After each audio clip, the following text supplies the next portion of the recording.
तो कैसे हो मेरे भाई और मेरे भाइयों की प्यारी प्यारी बहनों, स्वागत है आपका इस चैनल पे। मैं हूं आपका अपना वास्तविक लॉर्ड और आज मैं करने जा रहा हूं हेल्स पैराडाइज के एपिसोड 2 का ब्रेकडाउन। तो बिना टाइम गवाए लेट्स गेट स्टार्टेड। तो लास्ट एपिसोड में हमने देखा था कि कैसे चोबे को उसके अपने ताऊ ने कंज्यूम कर लिया। वो अभी बिल्कुल मॉन्स्टर बन चुका है जिसके बड़े बड़े टेंटेकल्स है। एंड ये मुझे बिल्कुल स्पाइडरमैन के विलन डॉक्टर ऑक्टोपस की याद दिला रहा है।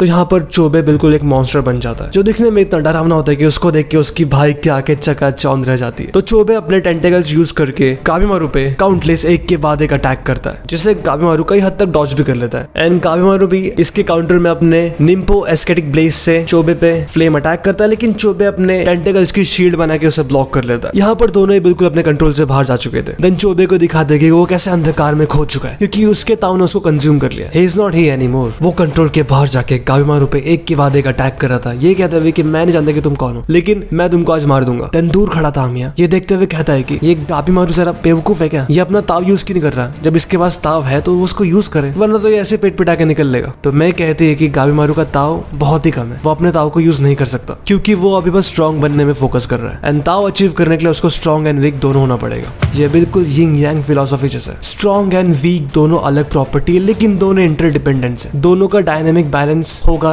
तभी जाके वो ताव अचीव कर पाएगा, ताव को यूज कर पाएगा। और इसी वजह से काबिमारू अपना ताव यूज नहीं कर पा रहा है। एंड यहाँ पे काबिमारू ने अपनी ऑलमोस्ट सारी स्ट्रेंथ यूज कर ली होती है। वो सोचता है कि अगर ऐसा ही चलता रहा तो मेरा तो जीतना पॉसिबल नहीं है, पर खैर कोई ना, अगर मैं मर भी जाता हूँ तब भी आई डोंट केयर, मेरी जगह कोई दूसरा शिनोबी आ जाएगा और वो इस मिशन को कंप्लीट कर देगा। तब तक मैं अपनी बच्ची कुची पावर से इसको जितना रोक सकूं रोकूंगा। एंड तब उससे उसकी वाइफ जिससे वो भुला चुका है उसका एक विजन दिखता है, ब्लरी विजन दिखता है। पर काबिमारू बैटल में इतना एंगेज होता है कि वो उस थॉट को इग्नोर करके चोबे पर रश कर देता है। यहाँ पे काबिमारू बहुत ही ज्यादा ब्लीड कर रहा होता है। वो दोनों बिल्कुल अपना आपा खो बैठे थे। कैप्टन फूची भी देख के यही कह रहे थे कि they completely lost themselves. And Chaubey का भाई तोमा वो तो कंप्लीट शॉक में चला गया था। वो बोलते कि भाई आखिर तुम ये सब कर क्यों रहे हो, आखिर इसके पीछे का पर्पस क्या है। और तब उसको गेंगेत्सु तामिया की बात याद आती है। उसने कहा था कि तुम किसी काम के नहीं हो, तुम्हारा भाई तुम्हारे लिए सारी फाइट्स करता है। एंड तब तोमा को रियलाइज होता है कि कहीं ये सब मेरे लिए मेरा भाई कर रहा है, पर क्यों। तो वो उसकी तरफ रश कर देता है। एंड यहाँ पे चोबे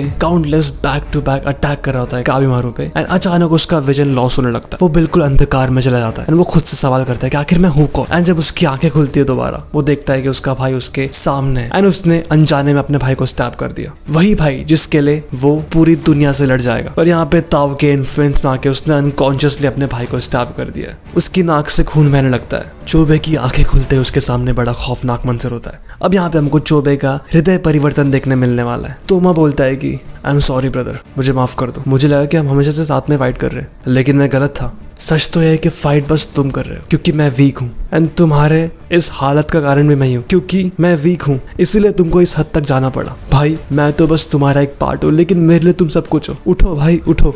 एंड यहाँ पे काबिमारू एक परफेक्ट चांस देख के अटैक करने के लिए तैयार होता है। वो सीधा रश करता है चोबे की तरफ, बट मैं देख लेती कि अगर काबिमारू ने एक और अटैक किया तो वो मर जाएगा। वो जैसे ही अपना निम्पो यूज करने वाला होता है तब तक मैं एक ताव का बहुत ही बड़ा ब्लास्ट कर देती है एंड जमीन फट जाती है और काबिमारू जैसे तैसे करके खुद को गिरने से बचा लेता है। और यहाँ पे आखिरकार चोबे को भी होश आ ही जाता है। वो गिरते गिरते अपने भाई से बोलता है कि तोमा मेरा वेट करना, मैं आऊंगा। एंड वो उस खाई में गिर जाता है। उसके बाद इतना लार्ज अमाउंट में ताव यूज करने के बाद मैं एग्जॉस्ट होके बैठ जाती है। एंड जब उस पे तामिया और कैप्टन फूजी की नजर पड़ती है, वो देखते हैं कि मे का साइज पहले से ज्यादा बढ़ गया है, मतलब मे अब और ज्यादा एडल्ट लग रही है। एंड तामिया बोलता है कि काफी ज्यादा क्यूट लग रही है। देन सीन जाता है सागिरी, यूजुरिहा, कैप्टन शियोन की तरफ। यहाँ पे ये लोग होडाई से बाहर निकल रहे होते हैं। जब वो ऑब्जर्व करते हैं ये आइलैंड कितना मिस्टिक है, वो बाहर काफी सारी मूर्तियों को देखते हैं। उनकी रहस्यमय खूबसूरती देख के वो दंग रह जाता है। वो सोचते हैं कि आखिर ये बनाया किसने होगा। तो होको मनी मन बोल रहा होता है कि एक आर्टिफिशियल एक्सपेरिमेंटल आइलैंड है जिसे टेंसन गॉड ने अपने ट्रेनिंग के लिए बनाया है। पर अगर ये ह्यूमंस लॉर्ड टेंसन को डिफीट करते तो ये आइलैंड का फेट बदल जाएगा,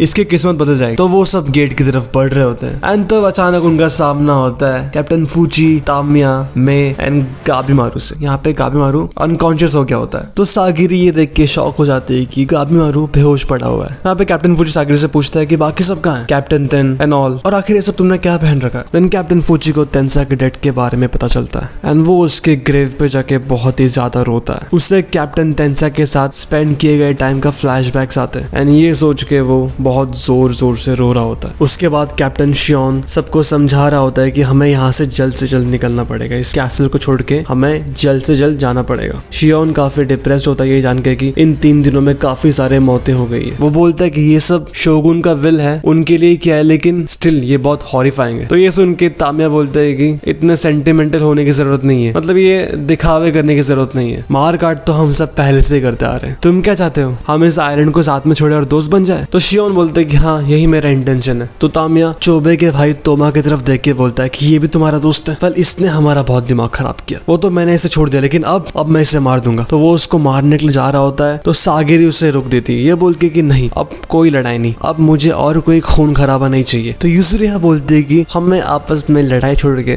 गाबीमारू पे फोकस करना चाहिए क्योंकि ये लिटरली मतलब मौत के कागार पे, मरने के कागार पे। तो शियोन जब उसका ताव देखता है तो उसको समझ आता है कि हाँ ये किसी भी मोमेंट में मर सकता है। देन कैप्टन फुची बोलता है कि मैंने उसके वुंड को हील करने का ट्राई किया लेकिन मैं कर नहीं पाया। उसकी बस फिजिकल बॉडी नहीं, जो उसकी अंतरात्मा है, जो उसकी जीने की इच्छा है वो भी खत्म हो चुकी है, वो भी डैमेज हो चुकी है। तो फिर गाबीमारू को होश आ जाता है, उसको बहुत से स्ट्रेंज फेसेस दिखते हैं एंड वो मन ही मन सोच रहा होता है कि मेरी ताकत तो वापस आई नहीं है, एक काम करता हूँ मैं, फिगर आउट करता हूँ कि करना क्या है। तो वो बैठ जाता है। तो सागिरी उसके पास जाती है, पूछती कि अब तुम्हारी चोट कैसी है। तो गाबीमारू गुस्से में उसका हाथ हटा देता है और बोलता है कि मुझे अकेला छोड़ दो। कैप्टन शियोन बोलता है कि तुम्हारी इंजरीज खुद ब खुद ठीक नहीं हो सकती, अगर तुमने सावधानी नहीं रखी तो तुम मर भी सकते हो। तो इस पे गाबीमारू बोलता है कि कोई दिक्कत नहीं, चलेगा, मैं मर भी गया तो क्या है। तो ये सुन के सागिरी को शौक लगता है, तब उसको क्लिक होता है कि हाँ इसने ताव का ओवर यूज कर लिया एंड उसके ओवर यूज करने से इसको मेंटली अफेक्ट पड़ा है, यानी कि इसकी याददाश्त चली गई। ये वो गाबीमारू नहीं है जिसे मैं जानती हूँ। तो सागिरी धीरे धीरे करके गाबीमारू की तरफ बढ़ती है। गाबीमारू मन ही मन सोच रहा होता है कि क्या मैं इसे मार दूं।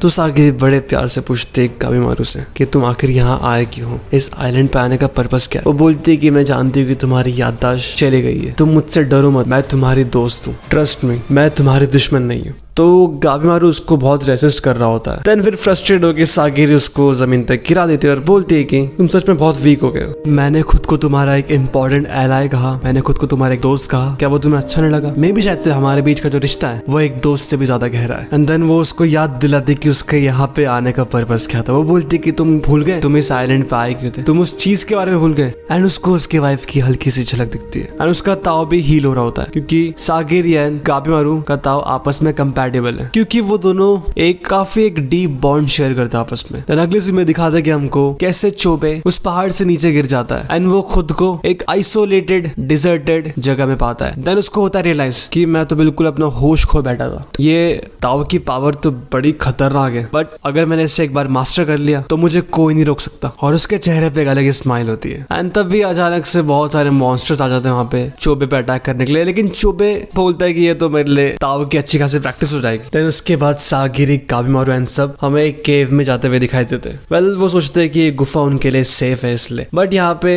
कैप्टन शियोन बोलता है कि टेंसेन गॉड्स जो है उन्हें हर चीज की खबर है, तो हम ज्यादा देर तक यहाँ पे नहीं रुक सकते। तो तामिया बोलते हैं कि तुम उनसे इतना डर क्यों रहे हो। यूजुरिया बोलती है इसके रिप्लाई में कि हमारे पिछली फाइट में it took us 5 people, literally 5 बंदे लग गए उसको एक टेंसेन को हराने के लिए, तो इससे तुम बाकी टेंसेन की पावर का अंदाजा लगा सकते हो। एंड यहाँ पे गाबीमारू की भी मेमोरी धीरे धीरे करके लौट रही होती है। तो यूजुरिया बोलती है कि मिशन सब छोड़ो, यहाँ से चलते हैं हम और जाते हैं वापस शोगुनेट को मनाते हैं, आपस में कन्विंस करते हैं, पर यहाँ से चलते हैं। लेकिन गाबीमारू बोलता है कि नहीं, मैं जिस काम से यहाँ पे आया हूँ वो काम तो मैं करके जाऊंगा, मुझे मेरी वाइफ से मिलना है बस। तो यूजुरिया बोलती है कि तुम्हारी वाइफ है नहीं, शायद तुम्हारे विलेज के चीफ ने तुमको मैनिपुलेट किया है, तुम्हारे सेंसेस मैनिपुलेट किए ताकि तुम बिलीव करो कि हाँ तुम्हारी वाइफ है, लेकिन तुम्हारी वाइफ नहीं है। तो गाबीमारू बोलता है कि नहीं मेरी वाइफ है, बिकॉज आई कैन फील हर। तो यूजुरिया उससे प्रूफ मांगती है। तो गाबीमारू बताता है कि प्रूफ के नाम पे ऐसे मेरे पास कुछ है नहीं, लेकिन मुझे बहुत सी चीजें याद है, जैसे कि मुझे उसकी आवाज याद है, मुझे उसके वो प्यारे कोमल हाथ याद है, मुझे उसके बालों की खुशबू याद है, एंड मोस्ट इम्पोर्टेंटली मुझे उसका नाम याद है,